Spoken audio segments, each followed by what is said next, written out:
নমস্কাৰ বন্ধু বান্ধৱীসকল মোৰ ইউটিউব চেনেল এডুকেটামলৈ আপোনালোকক স্বাগতম জনাইছোঁ। আশা কৰোঁ আপোনালোকে পৰীক্ষাৰ প্ৰস্তুতি ভালদৰে চলাই আছে।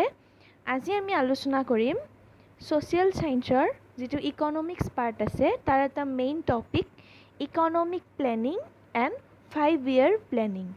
আজি আমি ইয়াতে 12খন প্লেনৰ 12টা 5-year প্লেন 12খন আছে তাৰ আমি 5খনৰ বিষয়ে আজি আলোচনা কৰিম আৰু নেক্সট ভিডিওটোত আমি বাকি 7খন প্লেন আলোচনা কৰিম। আশা কৰোঁ ভিডিওটি আপোনালোকক উপকৃত কৰিব। আহক ভিডিওটি আৰম্ভ কৰোঁ। ইকনমিক প্লেনিং ফাৰ্স্ট আমি চাম ইকনমিক প্লেনিং কি হয়। Economic planning is the process in which the limited natural resources are used skillfully so as to achieve desired goal.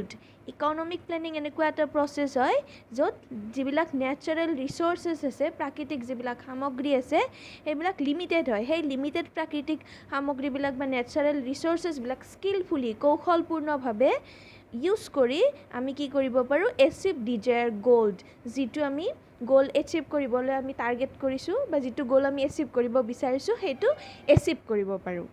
তো ইকনমিক প্লেনিং এনেকুৱা এটা প্ৰসেস হয় য'ত লিমিটেড ন্যাচাৰাল ৰিসোৰ্স ইউজ কৰি স্কিলফুলি ইউজ কৰি আমি আমাৰ ডিজায়াৰ্ড গোল বিলাক পাব পাৰো।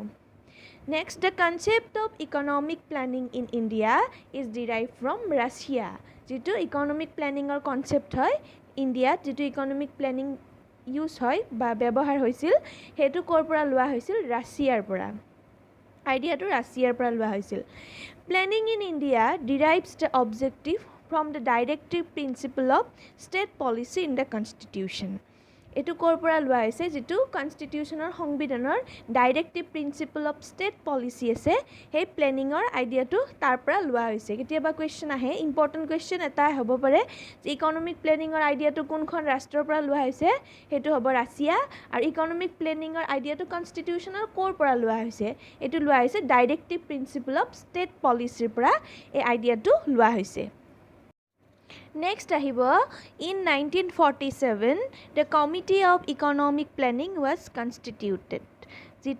যিখন কমিটি আছে ইকনমিক প্লেনিংৰ হেখন 1947 ত ইন্ডিপেন্ডেন্সৰ পিছত আমাৰ দেশ যেতিয়া স্বাধীন হৈছিল তাৰ পিছত হেখন গঠন হৈছিল under the chairmanship of Jawaharlal Nehru. এখন কাৰ আন্ডাৰত চেয়াৰম্যান আছিল এখনৰ জৱাহৰলাল নেহেৰু তেতিয়াৰ প্ৰধানমন্ত্ৰী।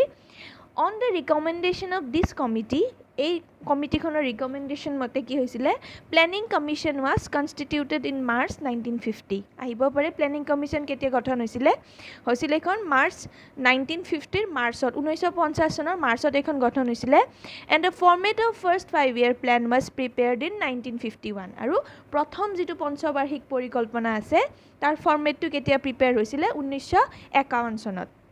Next, the Planning Commission was constituted in India as a non-constitutional and advisory corporation. Ekhon kenekua hoy hudile ekhon hobo non-constitutional and advisory corporation ekhon. Next, on 1st January 2015, the newly formed Niti Aayog has replaced the Planning Commission. Aru ki korisile 1925 চনৰ 1 জানুৱাৰী তাৰিখে যেটো নীতি আয়োগ form হৈছিল হেখনে কি কৰিছিল planning কমিশনক ৰিপ্লেস কৰিছিল মানে তেতিয়াৰ পৰা প্লেনিং কমিশনক নীতি আয়োগ বুলি কোৱা হৈছিল। একেবাৰে ইম্পৰ্টেন্ট নীতি আয়োগ কেতিয়া ফৰ্ম হৈছিল 2015 চনৰ 1 জানুৱাৰী তাৰিখে এখন ফৰ্ম হৈছিল। নেক্সট এটা কোৱেশ্চন আহিব পাৰে প্লেনিং কমিশন কেতিয়া গঠন হৈছিল 1950 চনৰ মাৰ্চত গঠন হৈছিল আৰু ফাৰ্স্ট 5-year প্ল্যান কেতিয়া প্ৰিপেয়াৰ হৈছিল এখন হৈছিল 1951 ত। এতিয়া আহিব ফাৰ্স্ট 5-year প্ল্যান প্ৰথম পঞ্চবাৰ্ষিক পৰিকল্পনা। ইয়াৰ টাইম পিৰিয়ডটো আছিল 1951 ৰ পৰা 1956। তো এইটো প্ল্যানত কি কৈছে this plan was based on the Herod-Domar model. very important এই প্ল্যানটো কিহৰ ওপৰত বেসড হয় হেৰড-ডমাৰ যেটো মডেল আছে সেই মডেলটোৰ ওপৰত এই প্ল্যানটো বেসড হয়। Next, agriculture was on top priority in this plan আৰু এখন প্ল্যানত সকলোতকৈ বেছি গুৰুত্ব দিয়া হৈছিল কাক এগ্ৰিকালচাৰ কৃষিৰ ওপৰত আটাইতকৈ বেছি গুৰুত্ব দিয়া হৈছিল। Next, this plan was successful and achieved a growth rate of 3.6%, which was more than its aim. এইখন প্লেনৰ যিটো এইম আছিলে তাতকৈ গ্ৰোথ ৰেটটো ইয়াৰে বেছি আছিলে, বেছি গ্ৰোথ এচিভ কৰিছিলে প্লেনখনে, আৰু গ্ৰোথ ৰেটটো আছিলে 3.6%.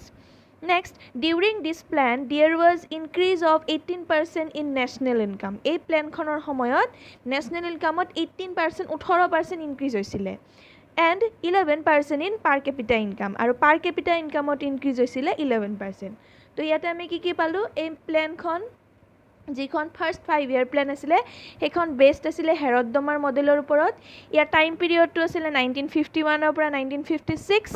এগ্ৰিকালচাৰত সকলোতকৈ বেছি এই প্লেনটোৱে গুৰুত্ব দিছিলে, আৰু ইয়াৰে যিটো গ্ৰোথ ৰেট আছিলে এইটো আছিলে 3.6%, যিটো ইয়াৰ এইমতকৈ বেছি আছিলে. আৰু এই প্লেনটোৰ সময়ত ডিউৰিং দিছ প্লেন নেশ্যনেল ইনকাম ইনক্ৰিজ হৈছিলে 18% আৰু পাৰ কেপিটা ইনকাম ইনক্ৰিজ হৈছিলে 11%. চ' ইয়াৰ পৰা 4টা আমাৰ কুৱেশ্যন আহিব পাৰে, গতিকে আপোনালোকে মনোযোগ দি ফাৰ্ষ্ট 5 year প্লেনটো পঢ়িব.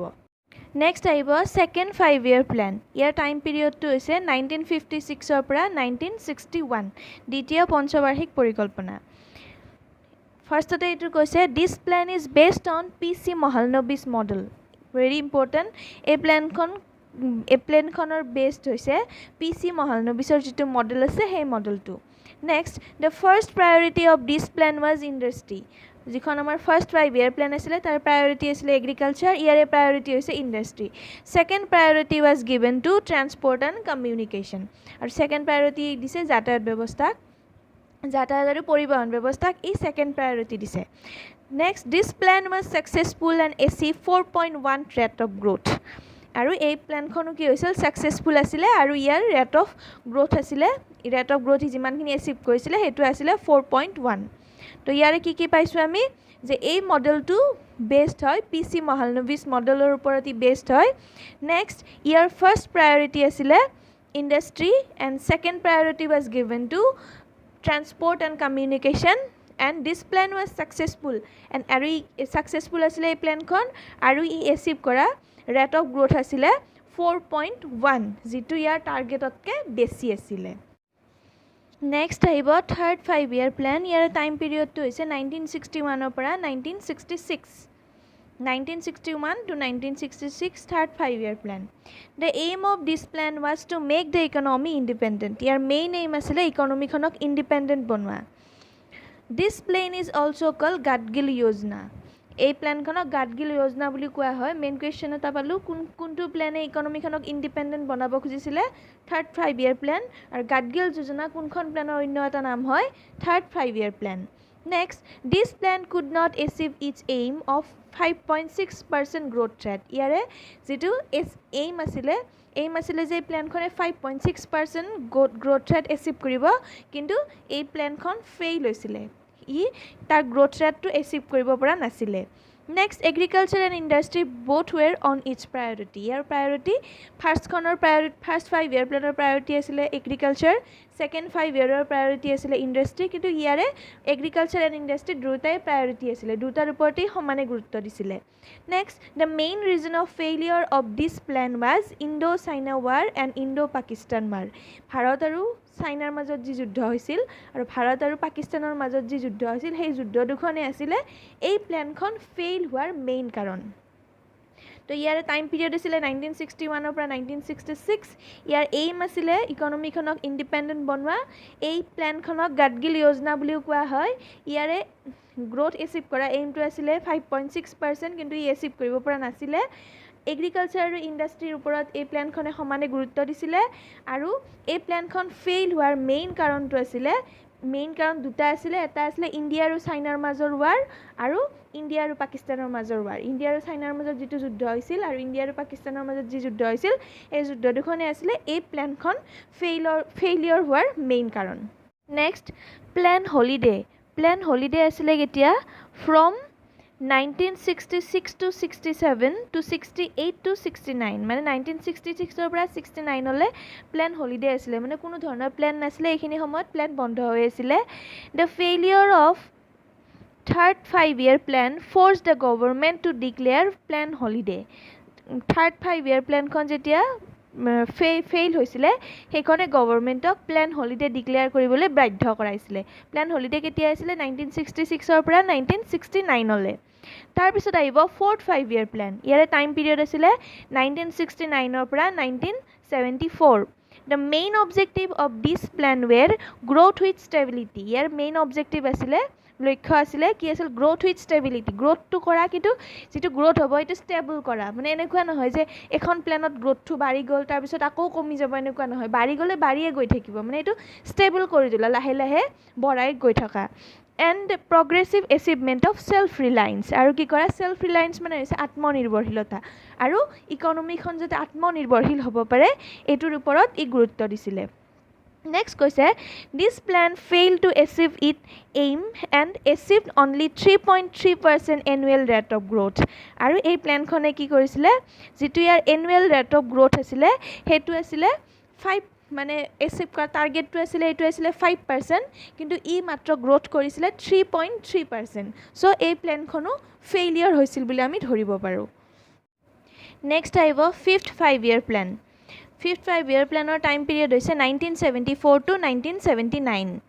The two main objectives of this plan were poverty eradication and attainment of self-reliance. Here main duta objective asile poverty nuhua kora, doridrota nuhua kora, or attainment of self-reliance or atmanirbhorshilata orjon kora.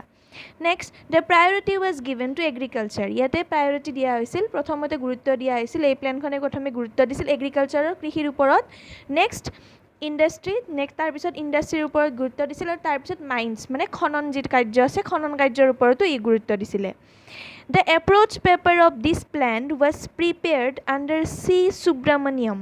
ইয়াৰে যেটো approach paper আছিল এই প্ল্যানখনৰ যিখন approach paper আছিল সেইখন মানে prepare কৰিছিল C. Subramaniamে but final draft of this plan was prepared and launched by DP Dhar কিন্তু যেটো ফাইনাল ড্ৰাফট যিখন আছিল সেইখন প্ৰিপেয়াৰ কৰিছিল আৰু এই প্ল্যানটো লঞ্চ কৰিছিল কোনে DP Dhar এটো আহে কোনে এটো প্ল্যান লঞ্চ কৰিছিল সেইজন আছিল DP Dhar তো ইয়াৰে মেইন অবজেক্টিভ দুটা আছিল poverty alleviation and attainment of self reliance আৰু এগ্ৰিকালচাৰৰ ওপৰত গুৰুত্ব দিছিল তাৰ পিছত ইন্ডাষ্ট্ৰি আৰু তাৰ পিছত মাইন্সৰ ওপৰত ই গুৰুত্ব দিছিল তো আজিলৈ ভিডিওটো এখিনিয়ে নেক্সট পাৰ্টত আমি 6th পৰা 12 লৈ যেকেখন 5-year প্ল্যান আছে সেইকেখন আলোচনা কৰিম যদি হে আপোনালোকে ভিডিওটো চাই ভাল পাইছে তেতিয়া হলে লাইক কৰিব কমেন্ট কৰিব আৰু লগতে মোৰ এই চেনেলটো সাবস্ক্ৰাইব কৰিবলৈ নাপাহৰিব ধন্যবাদ